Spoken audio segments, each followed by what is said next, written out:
बिस्मिल्लाहिर्रहमानिर्रहीम अल्लाहुम्मा सल्ली अला मुहम्मदिन व अला आलि मुहम्मदिन व बारिक वसल्लम। अस्सलाम वालेकुम व्यूअर्स, कैसे हैं आप। तो जैसे कि आपको पता है कि महीने का शुरुआत है और महीने के शुरू का मतलब कि ग्रॉसरी का एंड, और आज हम आए हैं ग्रॉसरी करने। तो लाहौर में रहते हुए मैंने तकरीबन हर स्टोर से ही ग्रॉसरी की है। एम्पोरियम भी हम लोगों ने चेक किया, उसके बाद रहीम स्टोर भी, और उसके बाद मेट्रो भी, तकरीबन हर जगह हम लोग गए। तो एक तो वो हमारे घर से काफ़ी दूर पड़ते थे, और दूसरी बात ये कि मतलब आना जाना इतना ज़्यादा टाइम लग जाता था कि थकन ही इतनी हो जाती थी। तो अब हमारे घर के पास ही एक स्टोर खुला है, तो आज हम करने आए हैं वहाँ से ग्रॉसरी। और यकीनन आप अगर लाहौर में रहते हैं तो इस स्टोर के नाम से वाकिफ़ ही होंगे, क्योंकि इसकी बहुत सी ब्रांचेज़ हैं लाहौर में। तो आज हम आए हैं यूरो स्टोर पे ग्रॉसरी करने के लिए। तो सबसे पहले हम एंटर हुए हैं सोप और शैम्पू वाले पार्ट में। वहाँ से हमने शैम्पू और सोप लिया, और उसके बाद हमने टिश्यू पेपर्स लिए। अच्छा, मैं ये अपना पहला ग्रॉसरी का व्लॉग बना रही हूँ, तो मुझे थोड़ी सी हेजिटेशन भी थी। हालांकि मैंने स्टोर वालों से परमिशन ले ली थी, लेकिन फिर भी मुझे थोड़ी हेजिटेशन हो रही थी वीडियो बनाते हुए। तो प्लीज़ आप इसको लाइक कर दीजिएगा, नहीं पसंद आती फिर भी लाइक कर दीजिएगा। और साथ ही यहाँ पे एक छोटा सा मेडिकल कॉर्नर भी बना हुआ था, मेडिसिन कॉर्नर, जहाँ से मैंने थोड़ी सी मेडिसिन परचेज़ की। इसके अलावा यहाँ पे बहुत वैरायटी थी, तकरीबन हर चीज़ ही यहाँ पे अवेलेबल थी। तो और ये हमारे घर के पास भी था, तो हमने सोचा कि जब हर चीज़ ही यहाँ पे अवेलेबल है तो इतनी दूर जाने की क्या ज़रूरत है। सीरियल्स की, जैम की, बहुत ज़्यादा वैरायटी थी यहाँ पे। इसके अलावा यहाँ पे ये टी शर्ट्स वगैरह भी थी। लास्ट मंथ हमने यहाँ से टी शर्ट्स परचेज़ की थी। बहुत अच्छा स्टफ़ तो नहीं था, लेकिन ठीक था। इसके बाद ये टॉयज़ कॉर्नर पे आ गए हम लोग। टॉयज़ की बहुत ज़्यादा वैरायटी नहीं थी, बस थोड़े थे लेकिन ठीक पड़े थे। गर्ल्स टॉयज़ की निस्बत मुझे यहाँ पे बॉयज़ जो टॉयज़ थे उनकी वैरायटी ज़्यादा लगी। आप कहाँ से ग्रॉसरी करते हैं, ऑनलाइन मंगवाते हैं या फिर किसी स्टोर पे जाते हैं, मुझे कमेंट्स में ज़रूर बताइएगा। और ये जामे श्री तो हमारी ग्रॉसरी का ज़रूरी पार्ट है। सर्दी हो या गर्मी, जामे श्री हमारी ग्रॉसरी में ज़रूर आता है। और ये शान मैडम ने भी अपनी यहाँ पे ट्रॉली भर ली है, और फिर भी उसकी फरमाइश जो है वो ख़त्म नहीं हो रही। उसको भी बहुत चीज़ें चाहिए होती हैं ग्रॉसरी में। अच्छा, बिस्किट्स की मुझे यहाँ पे इतनी ज़्यादा वैरायटी नहीं लगी थी, पड़े थे, लेकिन एक तो मुझे बच्चों के लिए चाहिए होते हैं छोटी पैकिंग में, वो यहाँ पे नहीं थे, सारे बड़ी पैकिंग में थे अवेलेबल। लेकिन ये लेस वगैरह के थे, सारे फ्लेवर यहाँ पे अवेलेबल थे।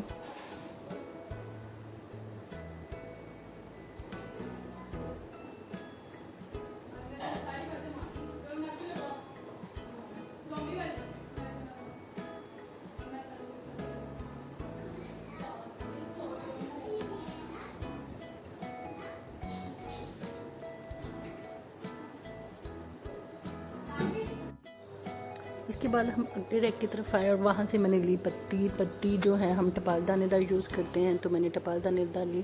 लिप्टन का टेस्ट अब हमें इतना स्ट्रॉन्ग नहीं लगता। और इसके अलावा जो है हमने यहाँ से पास्ता भी लिया। पास्ता में मुझे मारियोज़ पास्ता और जो कोल्सन पास्ता है वो बहुत पसंद है। और नूडल्स में नॉर के नूडल्स वही आते हैं हमारे घर में। इसके अलावा और कोई चीज़ नूडल्स या पास्ता और किसी कंपनी का पसंद नहीं किया जाता।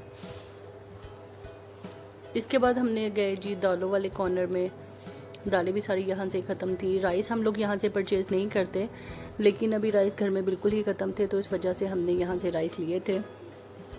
राइस हम होलसेल शॉप से लेते हैं, वहाँ से ज़्यादा सस्ते पड़ते हैं। अच्छा, यहाँ पे केचप के सारे ब्रांड्स थे सिवाय नेशनल के, और मुझे नेशनल या नॉर इन दो के अलावा और कोई केचप पसंद नहीं है। और मायोनीज़ में हम यूज़ करते हैं यंग्स की और नेशनल, दोनों में से कोई भी मिल जाए तो वो अच्छी लगती है। इस दफ़ा मैं कनास की लेके आई थी, वैसे उसका फ्लेवर ठीक ही लगा था, ज़्यादा मतलब बुरा नहीं था। अच्छा भी ज़्यादा ख़ास भी नहीं कह सकते, क्योंकि बुरा भी नहीं था। और अचार में हम लोग क्रश अचार पसंद करते हैं, उसका टेस्ट बहुत मज़े का लगता है। फिर हमने मसालों के डब्बे लिए, और ये मैडम की ट्रॉली फुल हो गई है, फिर भी इसकी डिमांड जो है ना वो ख़त्म नहीं होने में आ रही। इसको कुछ ना कुछ और चाहिए ही चाहिए। इतना कुछ लेने के बाद अब इसकी ज़िद है कि इसको आइसक्रीम भी लेनी चाहिए, लेके दें। और अभी सारी फैमिली के गले ठीक हुए हैं, तो आइसक्रीम खा के फिर उन्होंने अपना गले ख़राब करने हैं। आप बच्चों को अपने साथ ग्रॉसरी पे लेके जाते हैं या नहीं, ये भी मुझे कमेंट्स में ज़रूर बताइएगा। कमेंट जो होता है हमारी बातचीत का एक ज़रिया होता है, तो आप कमेंट्स करते रहा करें, इससे एक दूसरे से बातचीत होती रहती है। इसके बाद यहाँ पे दूसरे मसालों के भी, गरम मसाले और इस तरह के भी सारे ब्रांड्स मौजूद थे।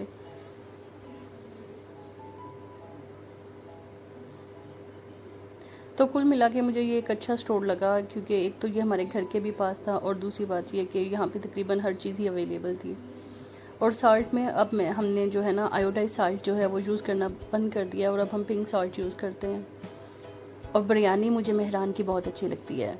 नेशनल का जो फ्लेवर है ना बिरयानी का वो थोड़ा लाइट हो गया है, तो मेहरान का जो है ना वो बहुत स्ट्रॉन्ग है, तो मुझे वो बहुत अच्छा लगता है। तो बिरयानी मसाला मैं हमेशा मेहरान का ही यूज़ करती हूँ।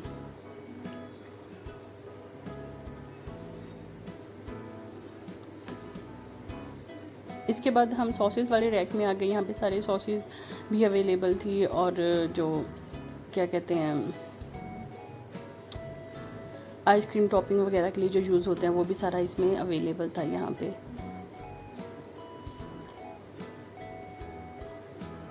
अच्छा, मैंने जो एक चीज़ यहाँ पे देखी, मैं पहली दफ़ा शायद देख रही हूँ, आप लोगों को शायद पता हो इस बारे में, कि बॉम्बे बिरयानी मसाला और ये सिंधी बिरयानी मसाला तैयार मसाले भी यहाँ पे मौजूद थे। मैंने वैसे कभी ट्राई नहीं किया, आपने कभी ट्राई किए हो तो मुझे बताइएगा, मैं तो खुद यहाँ पे फ़र्स्ट टाइम देख रही थी। इसके बाद हम आ गए डिटर्जेंट वाले रैक में। कपड़ों के लिए मैं सॉफ्ट लाइन जो है ना वो यूज़ करती हूँ, कंडीशनर जो कपड़ों का कंडीशनर है ना वो वाला सॉफ्ट लाइन यूज़ करती हूँ। यहाँ पे कुछ ऑफ़र्स भी लगी हुई थी डिटॉल के ऊपर, कुछ पे ऑफ था और कुछ के साथ 1 बाय 1 के साथ दूसरा जो था ना बाय 1 गेट 1 फ्री वाली ऑफ़र्स भी थी। और ये किचन क्लीनर वगैरह थे। मैंने वैसे कभी क्लीनर का कभी यूज़ नहीं किया, आपने कभी यूज़ किया हो तो मुझे बताइएगा कि इसका रिज़ल्ट कैसा है। ये हॉब क्लीनर था, लेकिन मैं दूसरी कंपनी का ढूंढ रही थी, वो मुझे मिला नहीं और आखिरकार वो मुझे मिल ही गया। मैं यूज़ करती हूँ किचन क्लीनिंग के लिए एस्टोनिश का स्प्रे, बहुत बेहतरीन है, ये बहुत अच्छा साफ़ करता है। मैं इसका डेमो भी आपको दूंगी इंशाल्लाह, अगली वीडियो जो होगी मेरी इसी के ऊपर होगी।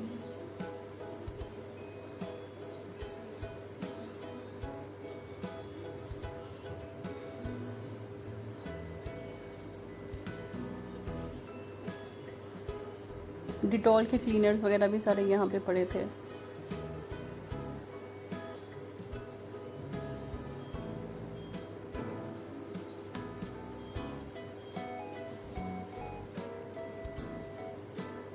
सर्फ में मैं यूज़ करती हूँ ब्राइट। पहले हम लोग एरियल यूज़ करते थे, लेकिन मुझे लगता है कि एरियल बहुत स्ट्रॉन्ग है, वो कपड़े को एक तो कलर भी थोड़े से उसके डल हो जाते हैं और दूसरा वो नाजुक भी कर देता है।